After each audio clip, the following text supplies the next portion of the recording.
આપણા મહાપુરુષોએ ઉત્સવનું માધ્યમ શા માટે બતાવ્યું? સંતનો સંગ શા માટે રાખવો જોઈએ? સંપૂર્ણ સુખ શેમાં રહેલું છે? પ્રશ્નોના જવાબ માટે સાંભળો સાગર કથા 25 જુલાઈ 2021ના અમૃત બિંદુ. વક્તા પરમ પૂજ્ય સદગુરુ શ્રી રામકૃષ્ણદાસજી સ્વામી. શ્રી સ્વામિનારાયણ સંસ્કારધામ ગુરુકુળ ધ્રાંગધ્રા.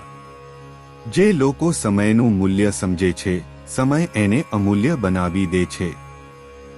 માણસે પરમાત્માની રચેલી સંપત્તિ એનું મૂલ્ય બહુ સમજવું જોઈએ અને એનું જતન કરવું જોઈએ. આપણા મહાપુરુષોએ બધા ઉત્સવનું માધ્યમ બતાવ્યું છે. શા માટે બતાવ્યું છે? એટલા માટે પ્રભુમાં અધિક ને અધિક પ્રેમ થાય, આપણને જગતમાંથી, વિશ્વમાંથી, વિષયજનમાંથી, સંબંધીઓ હોય એ બધાયમાંથી સ્નેહ તૂટે, ભગવાનમાં અધિક પ્રીતિ થાય તો જીવ વાસ્તવિક રીતે સુખી થાય, જન્મ મરણથી મુક્ત થાય. એટલે પ્રભુએ આ બધા ઉત્સવોની પરંપરા, એની દિવ્યતા, એની અલૌકિક રીત બધી શીખવી આપણને. સંતોનો સંગ શા માટે છોડીએ?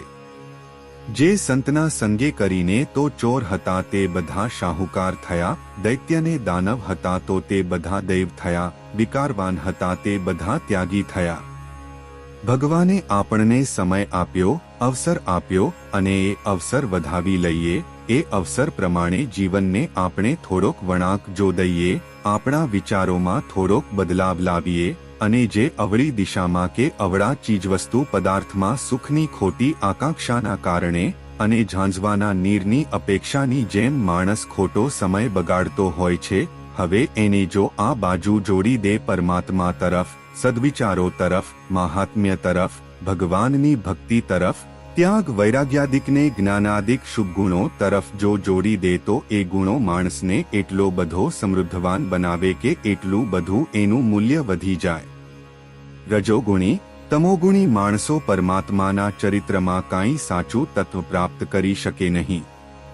મનુષ્યદેહ ભરતખંડમાં મળવો તે દુર્લભ છે અને એની કરતાંય સંસ્કારી પરિવારમાં મળવો તે દુર્લભ છે અને એની કરતાંય એકાંતિક શ્રીહરિના શુદ્ધ ઉપાસક સંત એનો યોગ મળવો તે એનાથી દુર્લભ છે અને એ સંતનો સ્વીકાર કરવો એ એનાથી પણ દુર્લભ છે અને એનો સ્વીકાર કર્યા પછી યથાર્થ એને અનુસરવું એ એનાથી દુર્લભ છે અને યથાર્થ જો અનુસરે તો પુરુષોત્તમ નારાયણને પામી જાય અને પુરુષોત્તમ નારાયણને પામવું એ એનાથી દુર્લભ છે અને તેમને પામી ગયો ત્યાં પછી એનો પૂર્ણ વિરામ.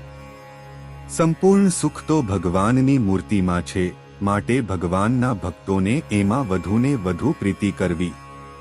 મોટા પુરુષ કહેતા કે આ જીવ પાસે પરાણે ભગવાન ભજાવાના છે, એને કાંઈ ભગવાનને ભજીને પામી જાઓ એવું કાંઈ હોતું નથી.